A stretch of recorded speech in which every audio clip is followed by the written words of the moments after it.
Focus future में आप सभी का स्वागत है। आज हम पढ़ेंगे 1858 का भारत सरकार अधिनियम, जो 1857 की क्रांति के बाद लाया गया था।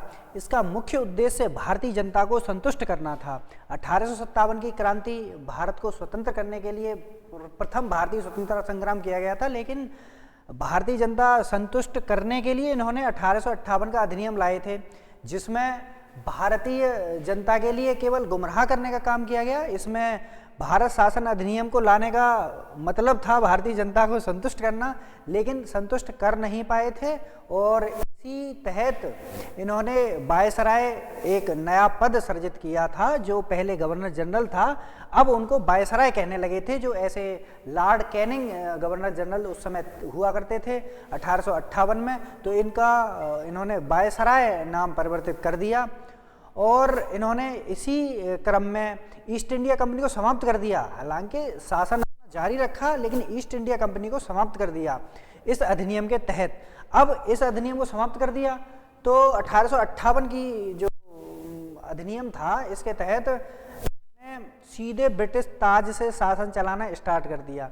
इसका मतलब था जो ब्रिटिश ताज में रानी या राजा जो थे, उस समय रानी थी, तो रानी पूरी तरह से भारतीय उसको प्रशासन को कंट्रोल करेंगी और इसके लिए इन्होंने भारत सचिव एक नया पद सृजित किया था, भारत सचिव। भारत सचिव का काम क्या था? भारत सचिव 15 सदस्यीय टीम को लेके यहाँ काम देखते थे और ये सीधे सूचना ब्रिटिश शासन को देते थे। इसीलिए इसको ब्रिटिश ताज का शासन 1858 से 1947 तक जो कहा गया, उसको ब्रिटिश ताज का शासन कहा गया।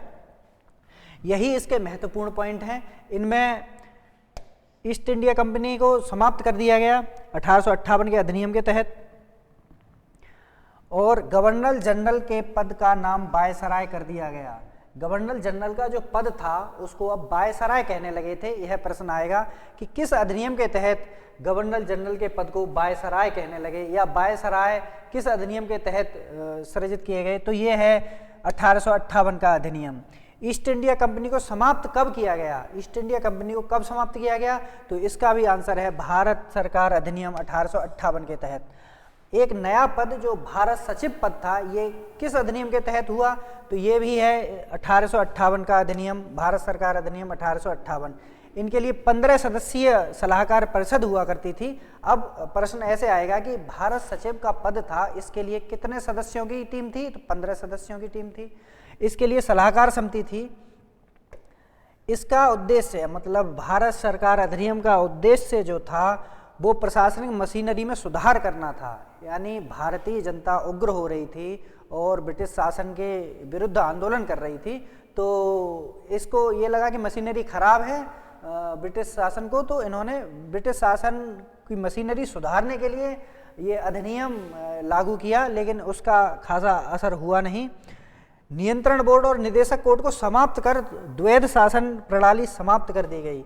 नियंत्रण कोड जो पहले होता था और भारत शासन की जो, इनको समाप्त कर दिया गया भारत शासन में, और इसका जो काम था वो अब 15 सदस्यीय सलाहकार परिषद करने लगी थी। भारत सचिव की जो टीम थी वो इसका काम करने लगी थी, तो इसकी ज़रूरत भी नहीं थी, तो ये समाप्त कर दिया गया।